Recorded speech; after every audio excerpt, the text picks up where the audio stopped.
Temas siempre interesantes, temas y reflexiones sobre los mismos que siempre resultan interesantes. ¿Cómo estás, mi estimado Gustavo? Te saludo con mucho gusto. Pues mira, mi querido Adán, un abrazo para ti y para todo el auditorio que nos acompaña. Al contrario, gracias a ti por hacerte el espacio, un abrazo también fuerte. Y platícanos sobre el Plan Nacional de Desarrollo que me dices que traes ahí la inquietud de compartir algunas Bueno, reflexiones sobre el mismo. pues no de compartir, es lo que decían en la antigua Roma, es nuestra sal, es nuestro salario, ¿verdad? Porque sin esta sal, pues todos los condimentos pues son insípidos. Es ¿Qué pasa? la luz que guía nuestro camino. Bueno, podríamos pensar ya estás un poco de humanista, espiritual, pero yo creo que más bien aquí hay que abordar el tema del artículo primero constitucional, que es que este país está basado en derechos humanos, ¿no? Y creo que gran parte de estos conceptos nos ha costado trabajo. Desde el 2011 vivimos bajo los derechos humanos de este país.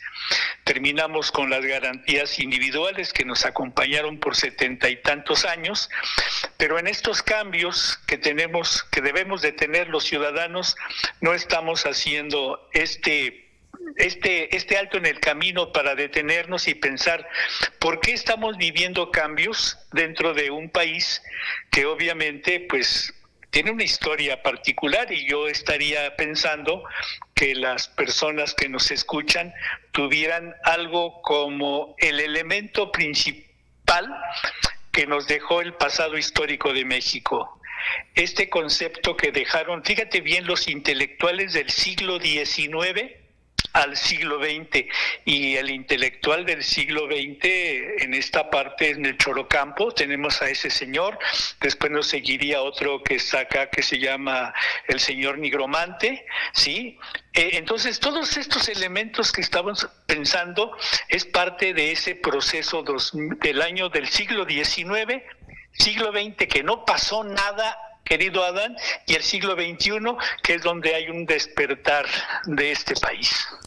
Un despertar que ha significado diferentes sacudidas con movimientos importantes allá en los 80, el movimiento democrático nacional que le dio vida, digamos, a una etapa en la que México comenzó a construir su incipiente democracia, hoy para muchos dicen amenazada.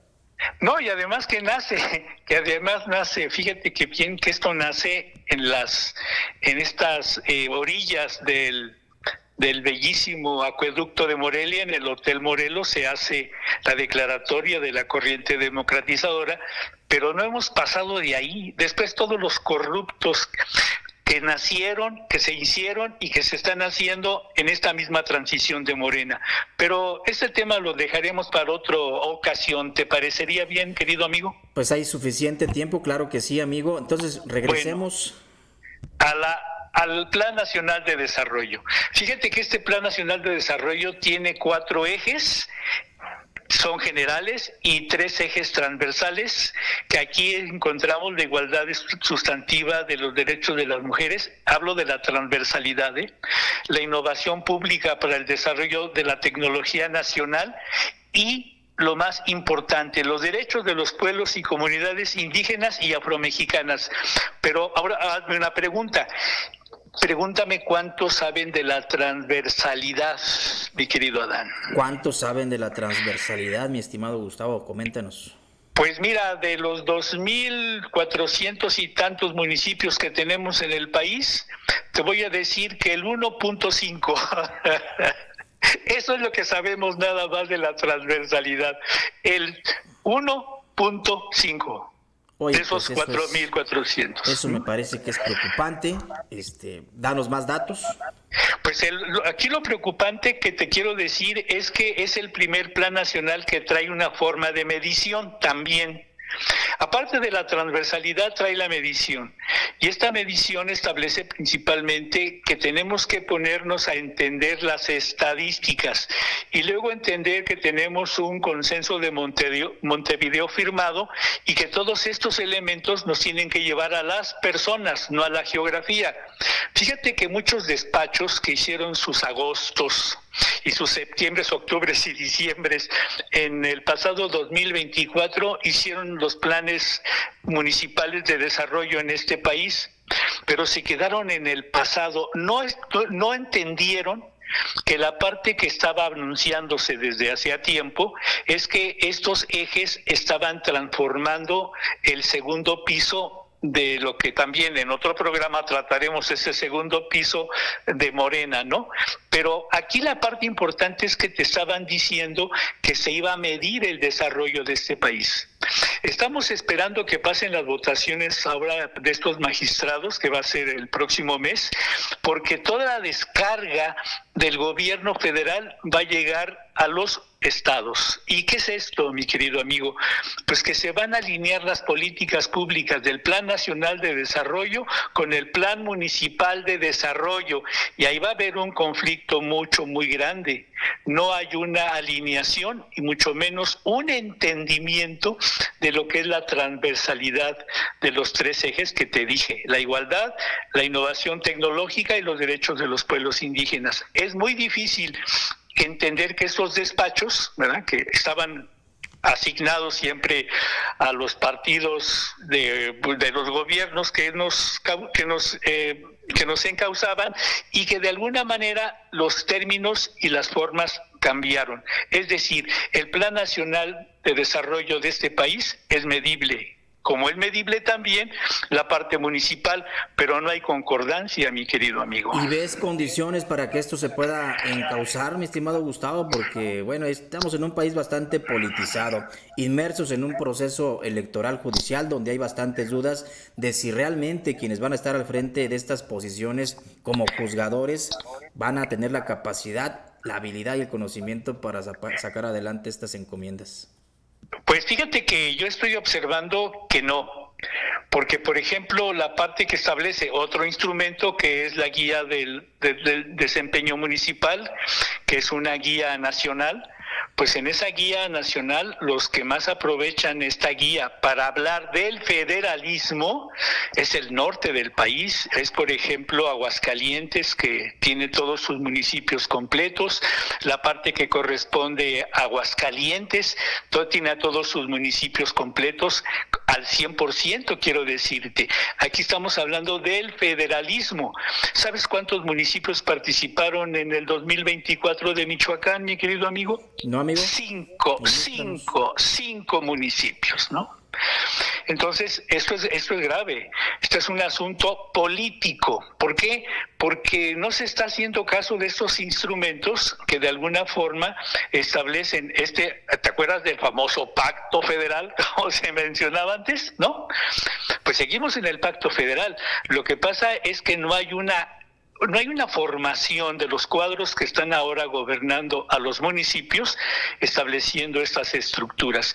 Y yo creo que mucho de esto obedece principalmente a una serie de composiciones políticas, aquí ya entramos a lo político, que no están dejando que se establezca ese primer artículo constitucional, que ya lo estábamos hablando, que son los derechos humanos. Esos derechos humanos son contra el Estado. No están en contra del vecino, que su perro no se calla de ladrar. No, esas son otras situaciones.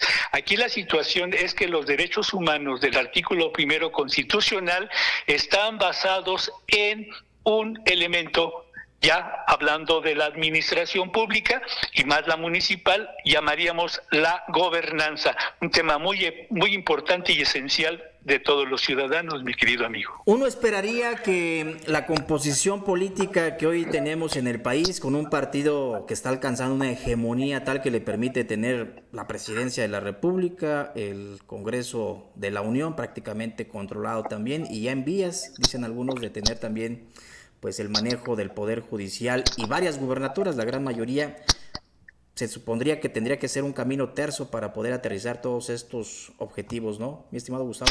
En teoría. ¿Tú te acuerdas? En teoría, claro que sí, en teoría todo suena a una nube de estas, vamos a hablar en términos modernos, ¿no? Estás hablando de la nube, mi querido amigo. ¿Tú te acuerdas de nuestro compañero Isaac Reyes Maza? Por supuesto, gran amigo, el buen Isaac. Bueno, pues ese Isaac decía aguas, ¿no? Aguas.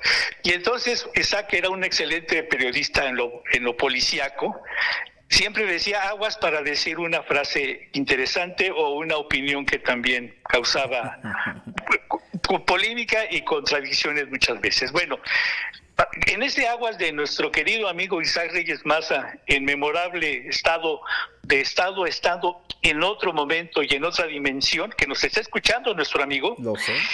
Él decía que había que tener mucho cuidado con los camanduleros, amigo. Y si por algo no funcionan estas políticas es que porque no estoy anunciando los términos de los políticos que son los gobiernos, los señores regidores y los señores presidentes y presidentas municipales, no, amigo. Estoy hablando de los funcionarios públicos. Así se refería mi amigo cuando hablaba de los funcionarios de la extinta Procuraduría del Estado, ahora la Fiscalía del Estado, ¿verdad? Y que de alguna manera eran evidentemente camanduleros. Y es que es el problema, amigo. Estamos ante camanduleros administrativos públicos, mi querido amigo. Oh, pues está complicado entonces el escenario. Mi estimado Gustavo, una reflexión final porque ya nos alcanzó el tiempo.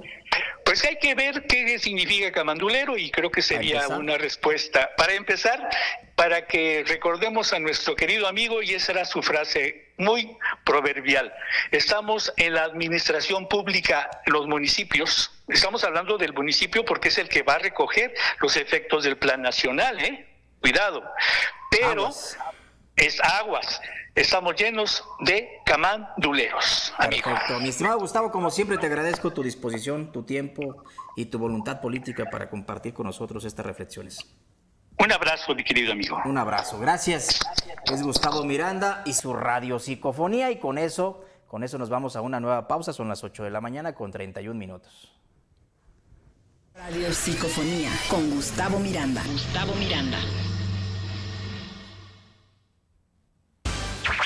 El espacio líder de la información en nuestra ciudad.